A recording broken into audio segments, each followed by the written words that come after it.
ये बात उन दिनों की है जब बुद्धा मरवन में अपना समय व्यतीत कर रहे थे। इस समय तक बुद्ध की प्रसिद्धि दूर दूर तक फैल चुकी थी। बहुत दूर दूर से लोग अपनी चिंताओं और परेशानियों का समाधान खोजने के पास आते थे।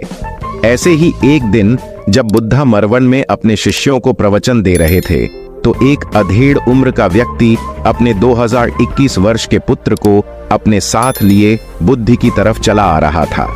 जब यह प्रवचन स्थल के पास पहुंच गए तो एक नजर उन पर डाली और इशारे से बैठने के लिए कहा। जब प्रवचन समाप्त हो गया और सभी लोग वहां से चले गए तो बुद्ध ने उस व्यक्ति को अपने पास बुलाया और बैठने के लिए कहा। वहां चारों तरफ हरियाली छाई हुई थी। मौसम बहुत सुहाना था और तरह तरह के पक्षियों की आवाजें गूंज रही थीं। ऐसा नजारा देखकर उस व्यक्ति को अंदर से असीम शांति महसूस हो रही थी। इसके बाद बुद्ध ने उस व्यक्ति से आने का कारण पूछा तो इस पर व्यक्ति ने कहा, यह तथागर, मैं 2 दिन की लंबी यात्रा करके अपने पुत्र को आपसे मिलवाने लाया हूं। ये मेरा इकलौता पुत्र है और ये हर समय थका थका रहता है। ऐसा लगता है जैसे इसके अंदर कोई जान ही नहीं है, कोई प्राणी नहीं है। इसका स्वभाव भी काफी चिड़चिड़ा हो गया है। अगर हम इससे कुछ भी कहते हैं तो यह हमारी छोटी छोटी बातों पर गुस्सा हो जाता है। इसके देखने की क्षमता भी उम्र से पहले ही कमजोर हो गई है और इसके बाल भी सफेद पड़ने लगे हैं। इतनी कम उम्र में इतनी बड़ी उम्र का लगना मुझे तो कुछ समझ नहीं आ रहा। किसके साथ हो, क्या रहा है तथागर? मैं अपने पुत्र के स्वास्थ्य को लेकर बहुत चिंतित हूं।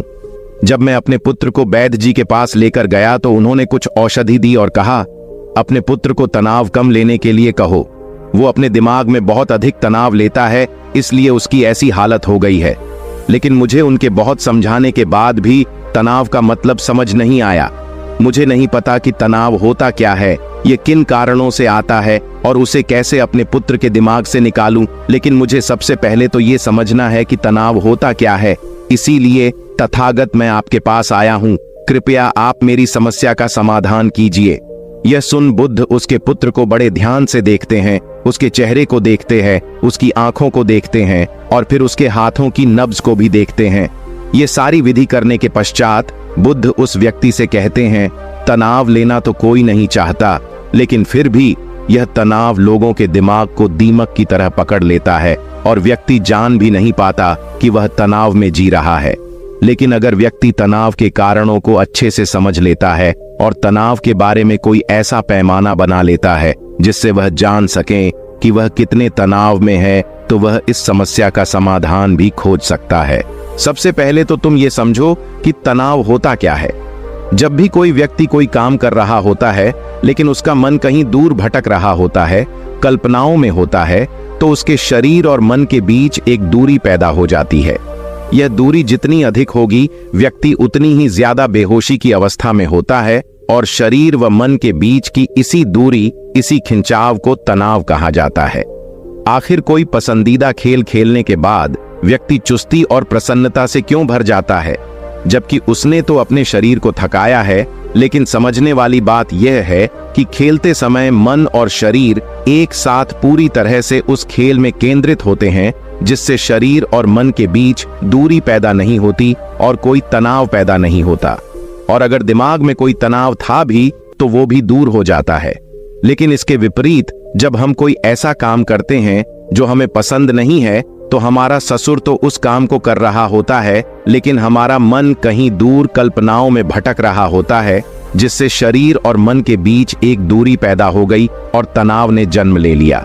इसीलिए व्यक्ति को एक समय पर सिर्फ एक ही काम करना चाहिए और अपने तन और मन की सारी शक्ति उसी एक काम पर लगा देनी चाहिए, जिससे व्यक्ति के अंदर तनाव पैदा ही ना हो। इसके बाद बुद्ध ने कहा, तनाव पैदा होने के मुख्य 8 कारण होते हैं और जिसने इन कारणों को समझ लिया वो जीवन भर तनाव मुक्त रह सकता है। मुख्य कारणों में सबसे पहला कारण है अति महत्वाकांक्षी होना। महत्वाकांक्षी होना अच्छी बात है, लेकिन क्या कभी आपने इस बात पर ध्यान दिया है कि इंसान के लक्ष्य कभी पूरी ही नहीं होते? उसका एक लक्ष्य पूरा हुआ नहीं कि वह दूसरे की तरफ भागने लगता है, दूसरा पूरा हुआ तो तीसरे की तरफ, और इस तरीके से वो अपने लक्ष्यों को पाने के लिए जिंदगी भर गोल गोल घूमता रहता है।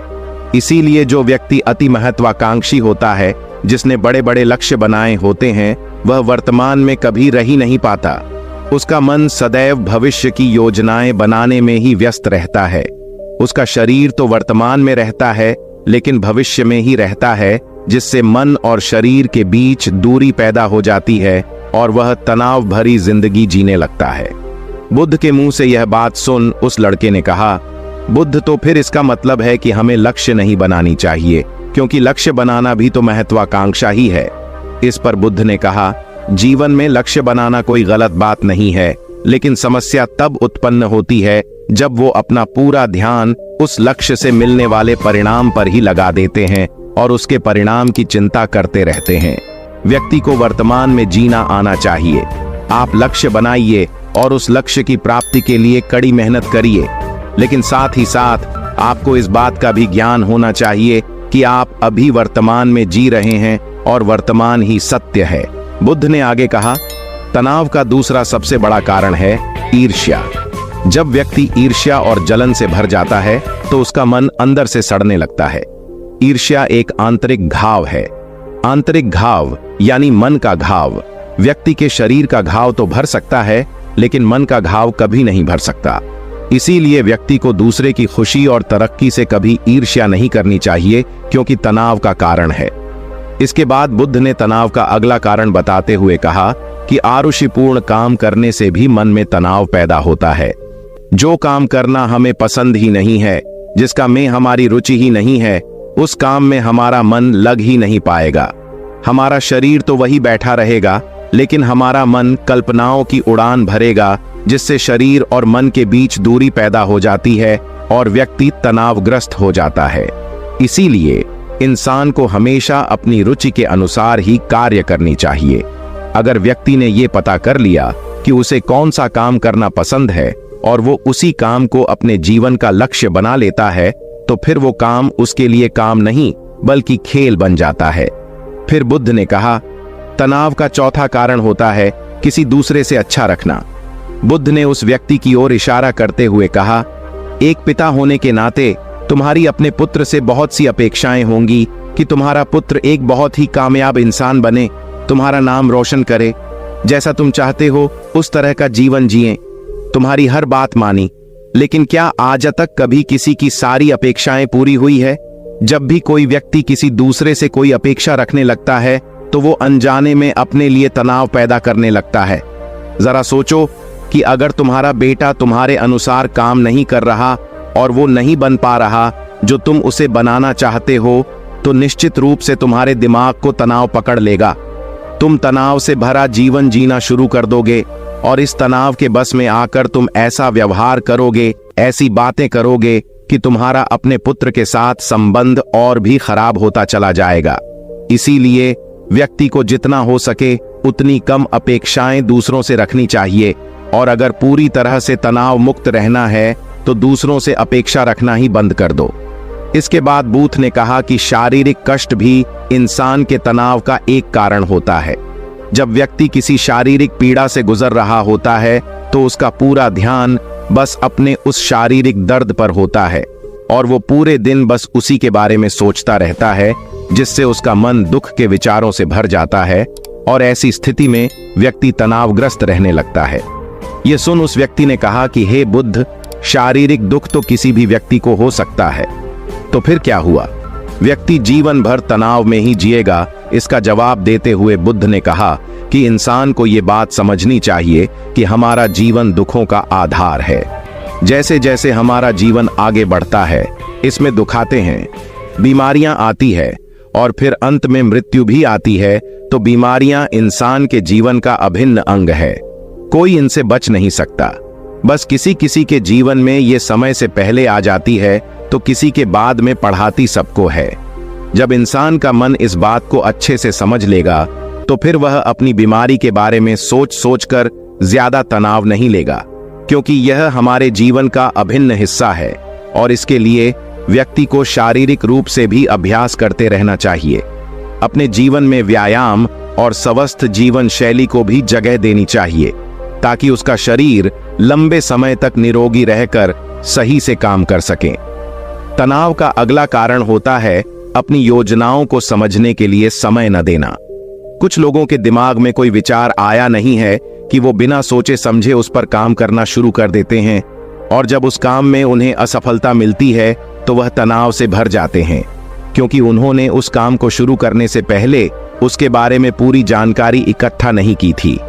इंसान को कोई भी काम शुरू करने से पहले उसके अच्छे और बुरे परिणामों के बारे में ठीक से सोच विचार कर लेना चाहिए। इंसान को इस बारे में भी सोच लेना चाहिए कि अगर ये योजना सफल नहीं हुई तो फिर इसके बाद मैं क्या करूंगा। इसलिए व्यक्ति को अपनी योजनाओं को ठीक से समझने के लिए पूरा समय देना चाहिए, ताकि बाद में उस योजना की वजह से तनाव पैदा ना हो। तनाव का 7वां सबसे बड़ा कारण होता है टाल मटोल करना, आज के काम को कल पर टालना। आप लोगों ने ये कहावत तो सुनी होगी कि आलसी इंसान के शरीर का सबसे बड़ा शत्रु है। इंसान आलस्य की वजह से आज के काम को कल के लिए टाल देता है, और फिर काम को टालना उसकी आदत बन जाती है। काम को कल पर टालने वाले व्यक्ति का काम कभी भी समय पर पूरा नहीं हो पाता, और अगर किसी तरह से पूरा हो भी जाता है तो वह उतना अच्छा नहीं हो पाता जितना अच्छा उसे किया जा सकता था, और फिर यह बात व्यक्ति के अंदर तनाव पैदा करती है। लेकिन काम को टालना या काम को एकदम अंत समय पर करना एक आदत है, इसीलिए व्यक्ति न चाहते हुए भी बार बार अपनी इस आदत का शिकार बन जाता है और काम को टालता रहता है, और फिर जब काम की समय सीमा पास आ जाती है तो वह तनाव से भरकर काम को पूरा करने का प्रयास करता है। इसीलिए तनाव मुक्त रहने के लिए व्यक्ति को काम को टालने की आदत छोड़नी पड़ेगी, और यह तभी संभव है जब व्यक्ति काम को समय से पहले खत्म करने का निश्चय करे। सबसे आखिरी और सबसे प्रमुख कारण जो तनाव का होता है वो है ज्यादा सोचना। लगातार सोचते रहना भी एक बीमारी है, और यह उस व्यक्ति में सबसे ज्यादा पाई जाती है जो कपोल कल्पनाएं करता है, जो अतीत की घटनाओं और भविष्य की बातों के बारे में सोचता रहता है, जो बेवजह के अनुमान लगाता रहता है। इसीलिए व्यक्ति को ज्यादा सोचने की आदत पर लगाम लगाना चाहिए।